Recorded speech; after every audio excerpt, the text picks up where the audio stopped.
The third episode of The Acolyte has come out, and surprising absolutely no one, it's cat shit. It continues Disney's trend of retconning and destroying pre-established Star Wars lore, because Star Wars is nothing more than a Trojan horse to these people. It's only meant to push the showrunner's dogshit social messages, even though no one wants to hear it. The entire episode is embarrassing to watch, as it's about an all-female witch cult that can use the Force like it's magic, which doesn't really surprise anyone at this point, since the Force can literally do anything the writers needed to do, like giving people Force tattoos as a lazy way to distinguish which twin is which. Christ, who wrote this? The writers continue to show no understanding as to how fire works, because last episode we had a campfire in space where there is no oxygen. And in this episode, somehow fire is able to burn solid stone like it's made out of cotton. But the cherry on top is that we find out that two lesbians are able to have children using the Force. Watching this show physically hurts my brain, but that's the problem. The people watching this shit have one, and the people making this shit don't. It's the reason why they were hired in the first place. They're just a bunch of incompetent yes men that will do whatever Kathleen Kennedy tells them to do. But that's not the problem with The Acolyte, according to the shill media. No, the real problem with the show isn't because it's boring as fuck, or that the characters are unlikable, the bad pacing, the horrific dialogue, or the fact that everyone in the show delivers some of the most dullest and lifeless performances that I've ever seen. No, the problem is of course the fans. They're the real problem with Star Wars, because they just won't shut up and enjoy this boring slop that Disney is trying to shove right down their throats. It's a bold strategy, Cotton. Let's see if it pays off for them. Now, fan blaming is not anything new, as this has been going on since The Last Jedi all the way through to Kenobi. You're no Star Wars fan in my mind.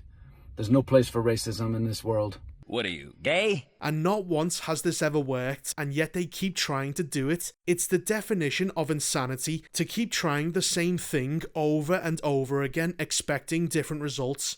Anyway, let's not waste any more of our time on this than we have to, so here's the fucking plot. The entire episode is a flashback to the twins' childhood, and of course, they are already amazing with the Force. So the asshole twins start arguing with each other because May is using the Force to try and crush a see-through butterfly. Osha complains at her for doing this, even though she was trying to do the same exact thing 2 minutes earlier. You fucking hypocrite. Now it turns out that the asshole twins are actually a part of an all-female Force-using witch cult, led by a black lesbian girl boss.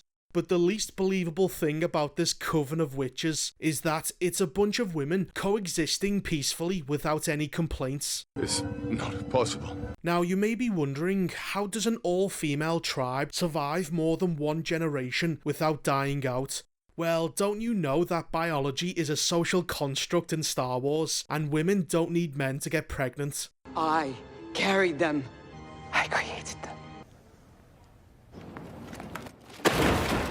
Now that's bad enough, but it gets worse, because they straight up rip off Anakin's Force conception, as the black lesbian girl boss has used the Force to conceive the twins with this alien woman, which also doesn't make sense. I mean, why do the kids look nothing like her? Why don't they have horns? I don't know. The reason why Anakin doesn't have a father is because he's the chosen one. He's unique, one of a kind, never to be repeated. Well, he was until Leslie Headland stole his origin, and now has the black lesbian girl boss say the same exact thing that Anakin's mother does. Where is their father? They have no father. Who was his father? There was no father.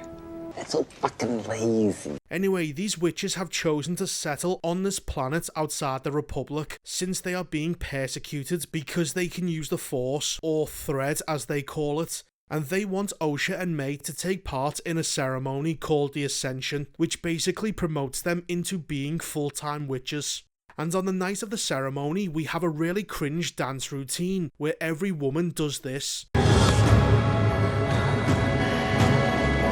What the fuck am I watching? The black lesbian girl boss then gives a speech where she complains about them being victims. We were hunted, all because some would consider our power dark. Geez, I wonder why they would think that. It's not like you dress in dark clothing, wander out into the woods in the middle of the night, howling at the moon like you're a fucking dog, and worst of all, you take kids with you far away from prying eyes.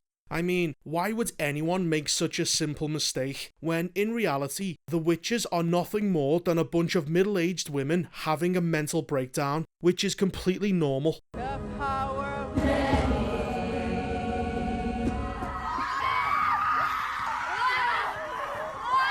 So the asshole twins are subjected to the ritual, where every witch shoots the force into the black lesbian girl boss, charging her up like she's a battery, before she then shoots the force into the sky, creating purple light.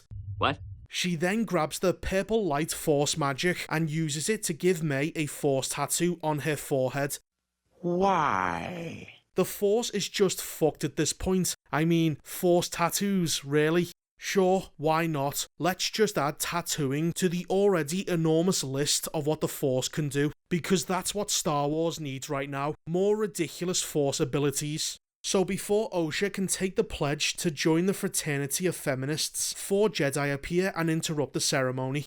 Turns out that they've been spying on the witches all day, as earlier on we can see Sol lurking behind a tree, watching the kids like he's a child predator.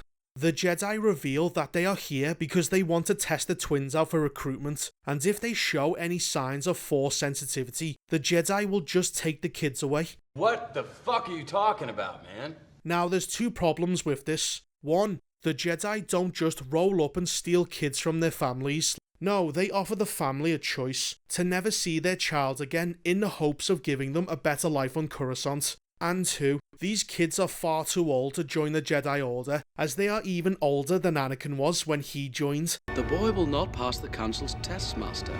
He's too old.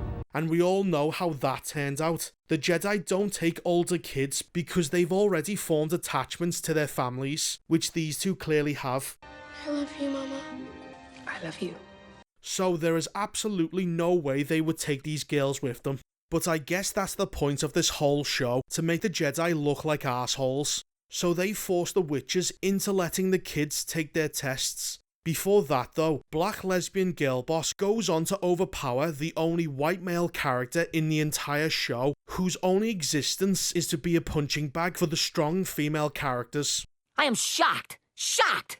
Well, not that shocked. She easily takes control over his mind and somehow makes his eyes black, because that's another thing that the Force can do now. This scene is pointless and is only here to give the black lesbian her girl boss moment. If you want your Padawan returned to his right mind, I suggest you all leave. No one likes you! The next day, May intentionally fails the Jedi test by lying, which shouldn't be possible since the Jedi can read minds. But whatever. It doesn't matter, as they discover this when Osha takes her test, and she ends up telling the truth and passes.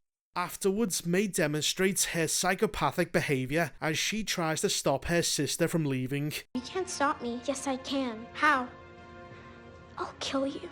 You're not leaving me. You try to leave me and I'll kill you, bitch. She then locks her in a room and attempts to burn her alive.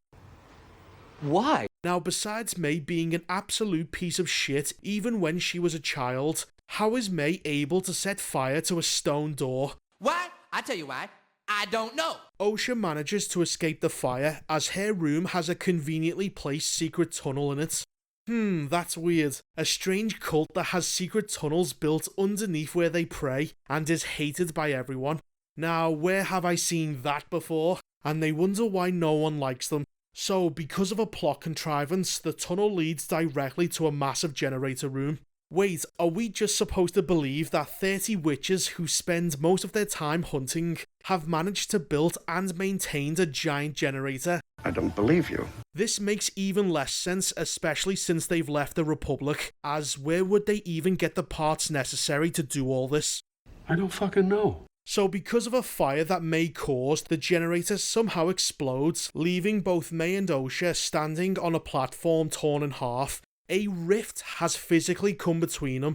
Get it? I bet that the writers were coming in their pants when they wrote this scene, thinking that they were so clever for doing this, when in actuality this entire scene is retarded.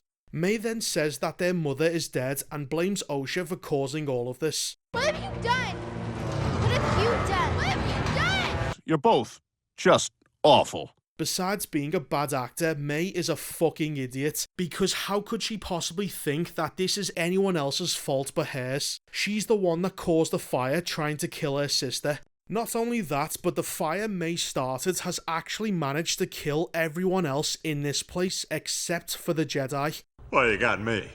By all accounts, it doesn't make sense. So the platform they're both on falls, but Sol manages to rescue Osha, and May drops what looks like several stories to her death. Or not, since she wakes up outside perfectly fine. How did she survive? Don't know. She falls to her death one moment, the next, she's teleported outside. That's just lazy writing. Osha and Sol try to leave the building, and on the way out they find all the dead bodies. What killed them?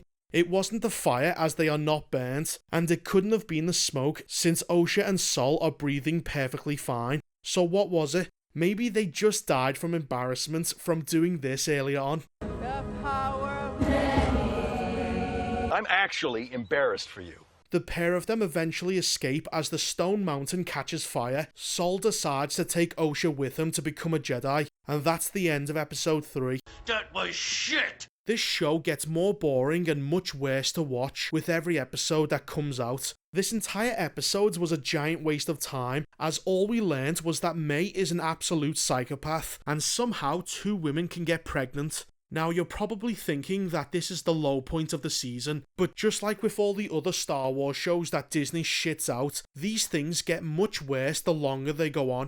So expect the next 5 episodes to churn out literal dog shit, because Leslie Headland is on a mission to destroy Star Wars. The best way to summarise the show is that it's like a turd that is circling around a toilet, simply refusing to be flushed. Anyway, with all that said, that was episode 3 of The Acolyte. It's a piece of shit.